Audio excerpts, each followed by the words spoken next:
Alright, I'm being real genuine on this video, and I try and be on every video, but this is just going to go straight to you. Um, I'm going to talk a bit about why we're getting so messed up. I mean, it's a basic start to all this recovery stuff. Why? Why are we getting so fucked up all the time? And I'm going to try not to curse so much. I know I've been watching that. I'm sorry. Um, there's things that we don't like that we're getting messed up because we don't like ourselves. We don't want to feel our normal feelings and emotions each day. Maybe something was done to us. We were wronged, hurt. Maybe we don't like what's going on in our life. Our job is very stressful. I can't stand my wife. My husband's out all the time. I don't know what he's doing.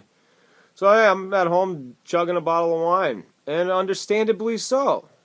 Um, but so there's reasons that we get messed up. It's not because it feels good, because we get wasted, and that next day I know I don't feel good for anybody.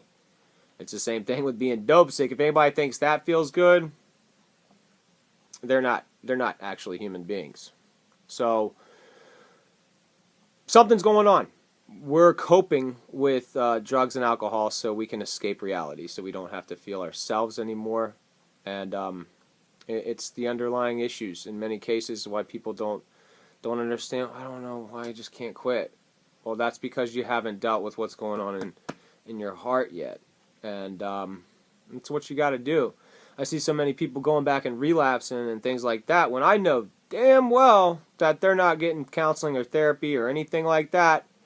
Sure, they're fixing the drug issue, and I'm detoxing at home, and I'm getting on Suboxone, and that's great. That shows that you don't want to keep getting high on heroin or pills or something like that anymore. But you're not going to get to the root of the problem, and until you do that, it's never going to go away.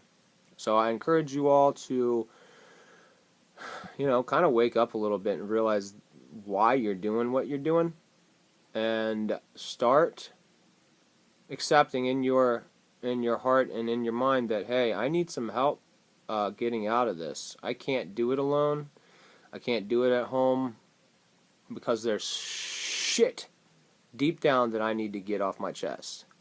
And I can tell you right now, personally, for me, I don't mind speaking about it anymore because I'm free of it. For me, it was abuse. I was molested, but it was by a female. For me, I always put it in the back of my head like, oh, it was a chick, and no one in my family or anything like that. Don't need to name names or anything. I was 6, 7 years old, and yeah, it was some abuse that I had to go through and endure, but I put it back because it was a female, it was a woman, and I didn't think it was real wrong until it came up in treatment, and they're like, hey, anybody ever touch you the wrong way or anything like that? I'm like, yeah, you guys are silly. Now there's this, growing up, there was this one girl, like, Chris, that was abuse. You were a victim. And I was like, wow, holy crap, I guess that's true. It opened my eyes up to why, I was the way I was, and how I treated people, females in particular. There was also a lot of hurt with my father passing when I was young. I was 8 years old, and I never forgave him. He died drunk driving.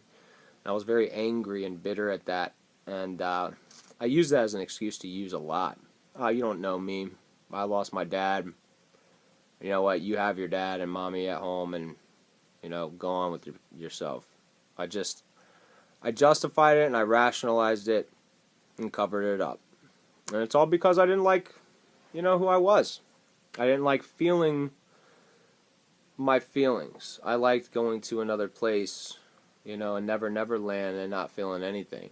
I also have physical pain. I use that as an excuse too. Oh, well, my back hurts. I gotta take these Percocets every day. Well, guess what? My back hurts right now, sitting on this floor in my room. But hey, I'm dealing with it. It lets me know I'm still alive, so I'm happy about that. Now, it's an excuse. We all have excuses. We can all use them to keep getting messed up. But you're going to end up in the grave, a prison, or an institution. And thank God I ended up in an institution. It saved my life. Everyone's not always so lucky. And I only do this because I actually care about you. I care about people. I was really dark. I was in a dark place. I was really down and very close to dead at the peak of my use, and I was just at the bottom of my bottom. And a couple people had their hands out for me and let me know, like, hey, man, you can get out of this still. No matter how far wrong you've gone, you can always turn back around again. And that's what I did. And you can too. I used and ran the streets and hustled for 17 years in a row. And I have over a year and a half clean. Coming up on 2 years without alcohol even. And the healthiest I've been ever. I have so many friends and family now. And it started by having just to go to treatment and listen to these people and understand that I was messed up. I had a lot of things I was hiding and covering up. A lot of hurt. You can get that off your chest too. The majority of people, majority of kids, and it's sad, have been abused in some kind of way. And a lot of the times that's what we cover up. It's not always. It could be something else. Something could have happened, you're just hiding it. Maybe you stole something from Grandma Betty and long time ago, and you feel terrible for it. Well, guess what? That's what making amends is for. Coming clean and working the 12 steps of recovery when you get out. You can work the 12 steps of Narcotics Anonymous, Alcoholics Anonymous if you'd like. You know, as soon as I got out of treatment, I went to those meetings a lot. That's great. But you got to rebuild yourself. You got to make amends. You got to admit your wrongs. Find out your flaws, your character flaws, and everything. Recovery's a beautiful thing. It's a daily task. It's a journey. It's not a destination. It's not going to be done just like that. So if you're not up for it, and you think, oh, it's too tough, I don't think I can do this. But you think you can keep doing what you're doing and hustling and manipulating the people around you and lying and going through all this effort for your next high, but you can't go to a meeting or go through a couple days of being sick so you can live the rest of your life free, and I got nothing for you.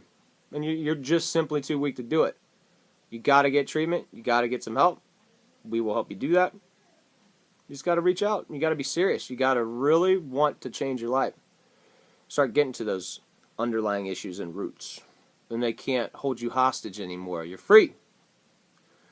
So please, if you have any questions or concerns or anything, just reach out to me. This was just part of my heart. I just wanted to let you all know what I think and why we get messed up and what we can do about it. And it sounds simple. I make it sound simple because honestly, it really is. It's just those few days that you're going through the withdrawals and everything. Time slowed down so much, and your mind is killing. Just come on, you can. It's obsessing over how to keep you from getting clean again. That's how bad addiction has a grasp on you, and wants to take everything from you and then kill you. Don't let that happen. Take your life back. You're better than this. I did it. I know a lot of people that did it. You can do it too. I have faith in you. God loves you, whether you love Him or not. Talk to you on the flip side, peeps.